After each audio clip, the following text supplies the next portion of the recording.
we ask, how much power does this give Ben-Gvir?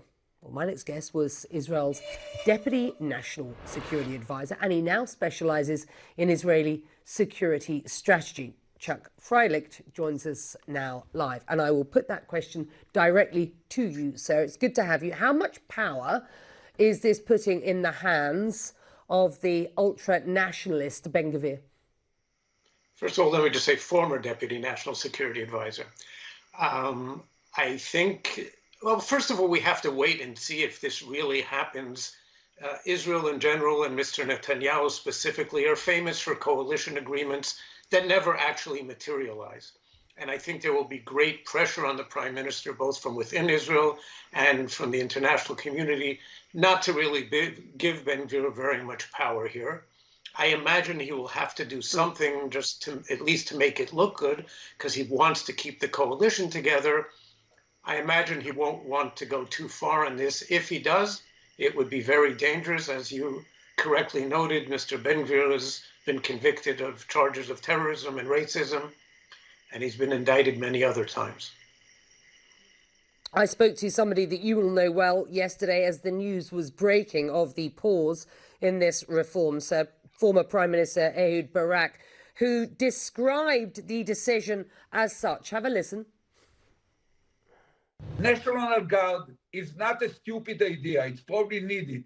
But if someone who wants it is a former senior police person or politician with background in security on this issue, that's okay. But this guy, Ben-Gvir, he was indicted 53 times and convicted 8 times. One of them was about connection to terror, not Arab terror, terror within the Jewish community. So that's a lunatic step of Netanyahu, which shows to what extent he cannot make sincere judgment. That was Ehud Barak yesterday, immediately after the decision was made. I hear what you say about the potential for this possibly not happening. Benjamin Netanyahu and these coalition governments have formed. But were this to happen, and I want to pursue this, past year has been one of the most violent on record between Israelis and Palestinians, and we are well aware of the significant concerns about a further ratcheting up in violence. How concerned are you, given that backdrop, that this power would be in the hands of Ben-Gvir, this National Guard? Yes, well, I'm very concerned about it. He is who he is, and the former prime minister described it very precisely, and it was basically what I had said previously. Look, we have to see what happens. It will take time. This is not something that's going to happen overnight, at least in any significant way. And what's happened in Israel in recent weeks is, I would say, both one of the worst moments in its history. This is certainly the worst domestic crisis we have ever faced, something that shake the pillars of Israel's democracy. In many ways, it was also Israeli democracy's finest hour, because we saw mass numbers of people turning out to protest, and they forced an end to this. And if Ben-Gvir is given the kind of powers that he certainly hopes he will be given, well, the demonstrations aren't over. This is going to continue in any event. And if that happens, we will see the numbers coming out again. In the last few days, there have been 500,000-600,000 people turning out. To put that in American terms, multiply that by 40, and I think then you can understand the overwhelming political power, public opinion that has come to play here. Palestinians from the occupied territories will say, raise an eyebrow about whether democracy, as many on the streets have been describing it, has been restored, sir. And I know that you will understand that argument. Under what sort of pressure do you believe Israel's national security is at this point? And how concerned are you about the fracturing of Israel over these last 12 weeks since this coalition government has come to power, and the challenges that Israel may face going forward? Well, first of all, the Palestinians will perceive the situation as they wish, but I repeat what I said. I think we saw a very, very strong demonstration of democracy in Israel. I am very concerned about the security situation. We see a situation in which if I was, let's say, the supreme leader of Iran or the head of Hezbollah, Nasrallah, I would be sitting back and gloating and saying, why should we invest billions? What do we need this nuclear program for? Israel's destroying itself from within. And it is not just the two of them, it's Hamas, it's terrorists in the West Bank, and there's a potential convergence now for all of these fronts together. It can be almost a perfect storm from Israel's point of view at a time when we are in the midst of the worst domestic crisis, and the IDF, the Israel Defense Forces, was in serious danger of unraveling. It's not over yet either.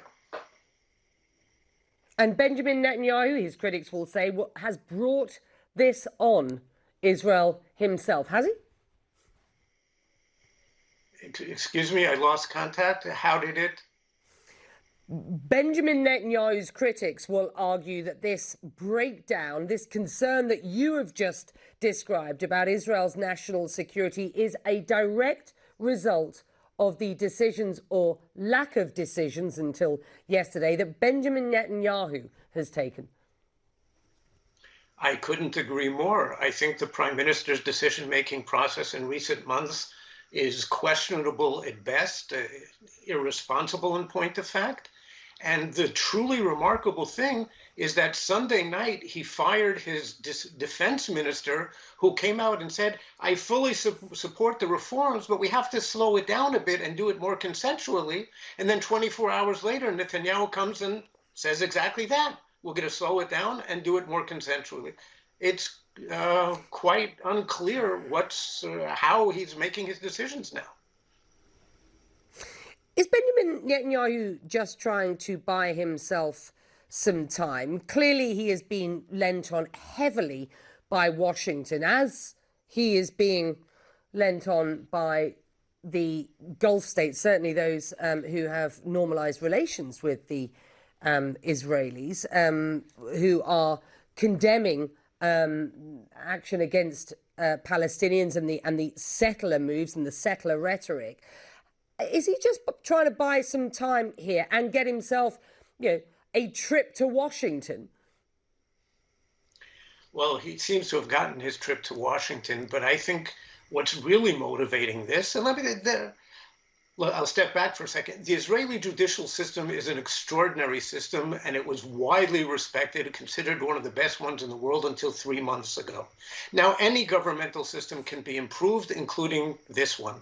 What's really motivating this, it's not just a matter of buying time, is I think the Prime Minister is trying to subvert the judicial process and in the process Israeli democracy to keep himself out of jail. Now, of course, innocent until proven guilty, but his behavior indicates that he is very, very concerned that at the end of his current trial, which is underway as we speak, he may be going to jail. Has he done enough to mend what have been very, very fractured relations with the Biden administration in Washington? No. First of all, you were right previously when you're saying that there's been heavy pressure from the U.S., from the Gulf states, and there is severe domestic pressure.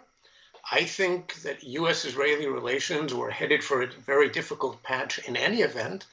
And what we've seen in the last couple of months is people beginning to doubt Israel's fundamental democratic character, because that was what was at stake here, and in the end still is. We have a brief respite now, but the issue is still ahead of us, and the pressure from the U.S. will continue. Chuck, good to have you on. Thank you very much indeed. Chuck Freilich.